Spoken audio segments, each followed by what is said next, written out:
और सुन लीजिए, क्या बात है। तकरीरें तो हो चुकी हैं और एक तकरीर और आपको समाप्त करनी है मुफ्ती साहब की। बेशक बेशक। हजरत अल्लामा सूफी बासफा ज़करिया साहब अलैहि रहमा दुनिया छोड़कर चले गए। रब फरमाता है फज़कुरूनी अज़कुरकुम, तू मेरा जिक्र कर मैं तेरा चर्चा करूं। जो सारी जिंदगी रब की याद में लगा दे, पूरी जिंदगी उन्होंने सर्फ कर डाला मसलक के आला हजरत की इशाअत के लिए। आपको मालूम हो या ना हो, आज मठियानी के लबे रोड एक मस्जिद है मदरसे के बगल में। क्या बात है। उन्होंने अपना खून पसीना जराकर, लहू बहाकर गांव गांव नगर नगर डगर डगर इस उम्मीद में फिरते रहे कि किसी कौम से 2 रुपया लाकर उस मस्जिद को बनाया जाए। बेशक बेशक। और साहब, ये मौलाना ज़करिया ही का जिगर था, ये उनकी हिम्मत है, ये उनका जज्बा है कि आज वो मस्जिदें बनकर तैयार हो चुकी है। बेशक बेशक बेशक। हमने तो उलमा से सुना, आका फरमाते हैं जो रब का घर बनाता है अल्लाह उसके लिए जन्नत में महल बना देता है। वाह। तो आप गौर करिए कि जिन्होंने मस्जिद की बुनियाद रखवाई हो, जिन्होंने मस्जिद बनवाने के लिए नगर नगर डगर डगर फिरा हो, जब वो बंदा इस दुनिया को छोड़कर जब चले गए तो आपने देखा होगा बेता परसा के उस कब्रिस्तान में जिस दिन उनका जनाजे की नमाज अदा की जा रही थी, इतना बड़ा मजमा, इतने लोग, आज तक बेता परसा के किसी की नमाज जनाजा में नहीं देखा गया। इतने लोग थे साहब, मुसलमानों की बात तो छोड़ा जाए, इतने उलमा आए थे, मुफ्तियाने किराम की आमद है और सब लोग मिलकर नमाजे जनाजा में शरीक भी हुए और उनके लिए दुआए मग़फ़िरत भी की जा रही है। यकीनन जानिए कि वो अल्लाह का बंदा, अल्लाह के नेक बंदों के सदक़े में परवरदिगार आलम ने उनकी कब्र को कुशादा फरमाया। तकरीर करने का वक्त नहीं है साहब, इसलिए कि शहबाज नूरी साहब की नात खानी के बाद मुकर्रिर चलेगा नहीं। हम चलाएंगे तो उसके लिए वक्त चाहिए, मेरे पास टाइम है 15 मिनट। चलाने के लिए तो मैं चला सकता हूँ, इसलिए कि हरवा मेरे पास है, वो इस्तेमाल करने आता है। हक है। इंजेक्शन लगाना पड़ता। अब पता नहीं इन्होंने कौन सा इंजेक्शन आपको लगाया है। अगर नहीं लगा है तो एक बार कहिए या रसूल अल्लाह। हमारे नेताजी यहाँ बैठे हैं, सोहेल भाई, डॉक्टर साहब जी माशाअल्लाह, और एक नेताजी उधर बैठे हैं, मुखिया जी पता नहीं सो गए। इसी जगह मैं आया था रवाहुल आलमीन कॉन्फ्रेंस है कि नहीं, उस दिन मुखिया जी लापता हो गए थे, आज उनका पता चला था लेकिन अभी भी गायब। हाँ, एक किताब पढ़ दूं क्या? चलिए, हम सब लोग अल्लाह के बंदे हैं जिसको अब्दुल्लाह कहते हैं। असदर जलसा का नाम उबैदुल्लाह है। ये उबैदुल्लाह है, हम लोग अब्दुल्लाह। तो हजरात एक शेर में पढ़ता हूँ, सुनिएगा। कमर भाई है कि चले गए, वो भी लापता हो गए। मेरे टाइम में सब लापता हो जाते। जरा सुनिए शेर में पढ़ता हूँ। सामने सीरत मुस्तफा, नेताजी आप बोल लीजिए, बोलिएगा तब ना इलेक्शन में जीतिएगा, और नहीं बोलिएगा तो कहां से? बगैर भाषण में कुछ नहीं होने वाला। इन लोगों को भी कहिए बोले, जब आप बोलिएगा तो कोई पंडित आकर के मेरे मुस्तफा की शान में गुस्ताखी नहीं करेगा। साहब आप खामोश हो। इसीलिए दुनिया के कुछ कुत्ते किस्म के लोग मेरे मुस्तफा की शान में गुस्ताखियां करते हैं, लेकिन शायद उन्हें पता नहीं, अगर गुंबदे खजरा में लेते हुए मेरे मुस्तफा की एक निगाह करम हो गई, अरे वाह, और अगर हिंदुस्तान का एक दीवाना मुस्तफा उठा, तो फिर देखना कुछ आए थे कुरान बदलने के लिए, तो परवरदिगार आलम ने उसे बदल डाला। आज जो आए हैं मेरे मुस्तफा की अजमत घटाने के लिए, वो दुनिया में ऐसा घटेगा, इस तरह घटाया जाएगा, न उसका निशान जमीन के ऊपर मालूम पड़ेगा, न जमीन के नीचे पता चलेगा। हक है, वाह, बोलिए, है ना? अच्छा, बोलने का वक्त जरा मुस्कुरा कर बोलिए। हाँ, हमारे तनवीर भाई भी आ गए माशाअल्लाह। शेर सुनिए पहले आप कि सामने सीरत मुस्तफा दर्स है रहबरी के लिए, अब फिर हमें और क्या चाहिए, दोस्तों जिंदगी के लिए। एक शेर और पढ़ता हूं।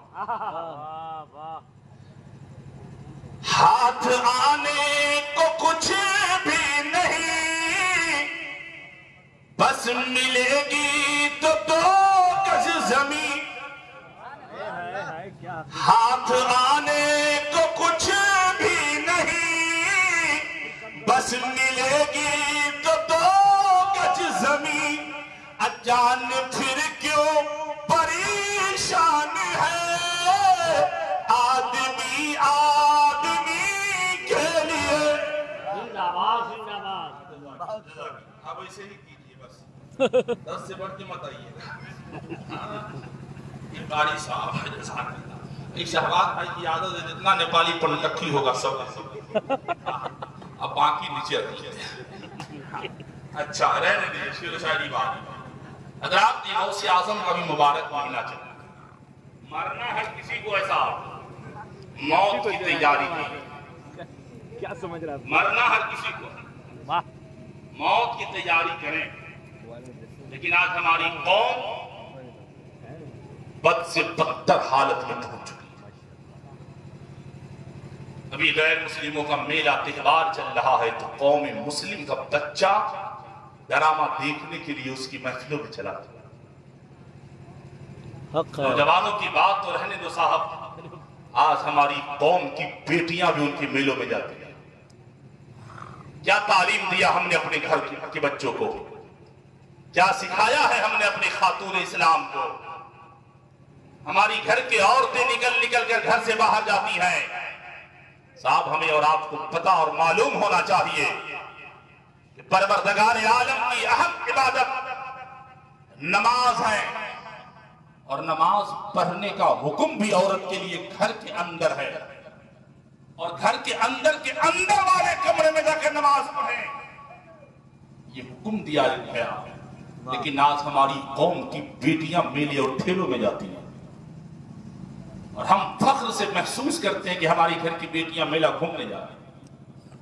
ये कौम, ये नौजवान मेलों में जाकर हुल्लड़बाजी मचाएंगे, वहां जाकर अपने शर्ट और टी-शर्ट उतार कर रुमाल निकाल कर खूब भांजते हैं। लेकिन जब जलसे और मिलाद की महफिलों में आएंगे तो सुभान अल्लाह बोलने के लिए कहना पड़ता है, आपको सुनाने के लिए उलमा को रोकना पड़ता है। साहब, ये किरदार आपने क्यों बनाया है? कम से कम इस नीयत से मजलिसों में आकर बैठिए और इस नीयत से सुभान अल्लाह बोलिए कि इसका सवाब जिनके लिए हम आए हैं उनको भी मिले, और मेरे खानदान से जो चले गए उनको भी मिले। तो परवरदिगार आलम आपको भी सवाब पर अता फरमाएगा, और जिनके लिए बैठे हैं उन्हें भी सवाब पहुंचेगा। और आप अपने घर वालों के लिए, मरहूमीन के लिए अगर आपने बोला है, तो अल्लाह ताला उनकी भी बेहिसाब मग़फ़िरत अता फरमाए। फिर भी आवाज नहीं निकली। सुभान अल्लाह, बहुत खूब का इंजेक्शन लगा हुआ। बोलिए। हाँ, एक जगह मौलाना साहब गए इमामत के लिए, तो कहा इस गांव का निजाम ठीक नहीं, लेकिन निजाम नाम का आदमी बैठा था वहां, सुन लिया, कहा निजाम ठीक नहीं है, बैठा पंचायती बैठाया गया। लोग बैठे तो फैसला किया कि चलो मौलाना साहब को 1100 रुपया जुर्माना देना पड़ेगा। और कुछ दिन के बाद उनके यहाँ एक मजलिस थी, वहां आए एक खतीब साहब को दिल्ली से बुलाया गया। आए तो उनके पास ये बात चली, जैसे कलकत्ता से हमारे शहबाज भाई को बुला, तो कहा मामला क्या है? इमाम साहब ने कहा देखिए मैंने कह दिया निजाम सही नहीं है, तो लोगों ने मुझसे पंचायती बैठाकर जुर्माना ले लिया। तो उन्होंने कहा इस बात में तो कोई सदाकत ही नहीं है।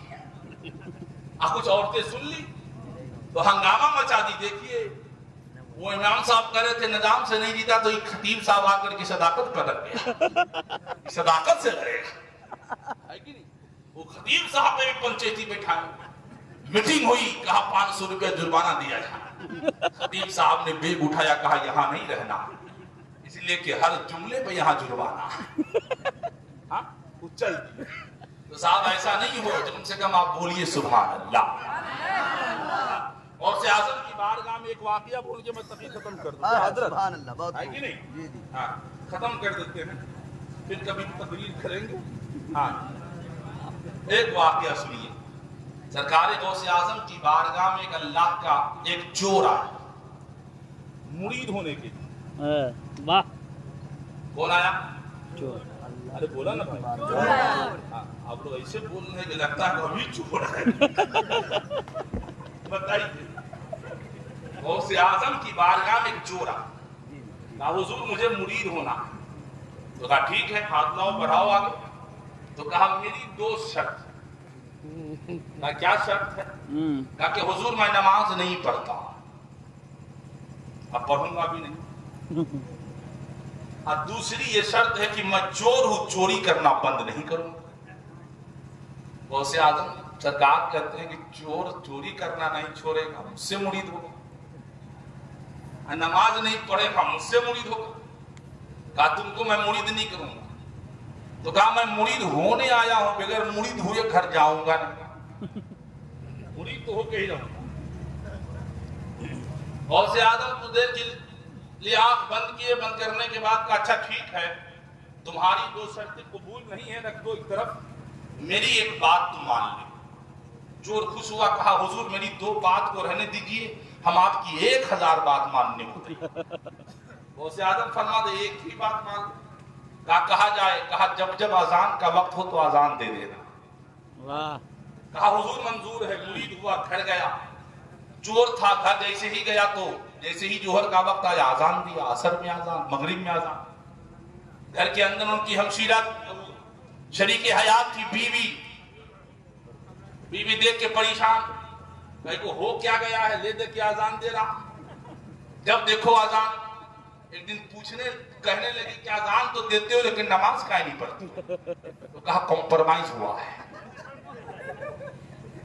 कॉम्प्रोमाइज हुआ, अजान देने की बात है। 2 दिन गुजर गए, बीवी कहती है राशन खत्म, अजान पे अजान दिए जा रहे हो, नमाज पढ़ते नहीं हो, लेकिन ये बताओ चोरी कब करोगे? घर का राशन खत्म है। तो चोर कहने लगा वही सोच रहा हूं, तरकीब बना रहा हूं कि कब चोरी करने जाऊं कि अजान न देना पड़े, कि अजान का वक्त नहीं। तो बीवी कहती है कुछ सोचा भी है? तो कहा सोचा हूं कि ऐशा के बाद जाऊंगा, फजर से पहले आ जाऊंगा। तो कहा अच्छा है। चोर ऐशा के अजान देखे निकला चोरी करने के लिए। अब बगदाद शहर है, एक बिजनेसमैन के घर में घुस गया हवेली में, अंदर गया, तिजोरी तोड़ा, दिरहम दिनहार के सिक्के लिया, बोरिया में कसने लगा। कसता गया, लालच बढ़ता, इतना बढ़ा कि बढ़ते बढ़ते बढ़ते बढ़ते भर लिया। अब बोरिया उठा रहा है तो उठ ही नहीं रहा। किसी तरह उठा करके दलान में आया तो देखता क्या फजर का वक्त हो गया। अब बोरिया वहीं रखा, वहीं हवेली में अजान देना शुरू कर दिया, इसलिए कि कॉम्प्रोमाइज हुआ था। वादा भी गौसे आजम से, जैसे ही अजान दिया घर वाले उठ गए। अजान की आवाज से कौन नहीं उठेगा भाई? घर के अंदर के सारे लोग उठ गए, दरबान उठा, घर के जो बिजनेसमैन था वो भी उठ गया, ताकि लगता आज कोई दरवेश कोई फकीर मेरे घर में आ गया है कि अजान हो रही है। उठा, जैसे ही अजान खत्म किया तो देखता है चारों तरफ से लोग घेरे हुआ है। अभी तरकीब सोचने लगा कि निकलूं कैसे, तो जल्दी से नमाज फजर की सुन्नत की नीयत बांध लिया। कहा 2 रकात पढ़ लेते, ये लोग निकलेगा इधर उधर, जब तक हम 9-11 हो जाए निकल लेंगे। जैसे ही नियत बांध लिया, लोग चले गए वजू करने, और 2 रकात पढ़ के सलाम फिरा तो देखता कि लोग सफ बना के बैठे हुआ है। दरबान आगे बढ़ा, कहा हुजूर तकबीर बोलो। तो कहा हुजूर मत कहो, हम चोर हैं। तो कहा हुजूर कैसी बात कर, आप और चोर? तो कहा मैं ओरिजिनल चोर। लोग मानने को तैयार नहीं, मान ही नहीं रहे। अब घर का बिजनेसमैन आगे बढ़ा, कहा हुजूर तकबीर कहूं, वक्त निकला जा रहा है। तो कहा मैं चोर हूं हुजूर नहीं हूं। तो कहा हुजूर आपकी निगाहों को देखकर लगता है कि आपकी निगाहों ने किसी शेख के चेहरे का दीदार किया है। तकबीर बोलो। तो चोर गुस्से में आकर कहा बोले बोल बोल।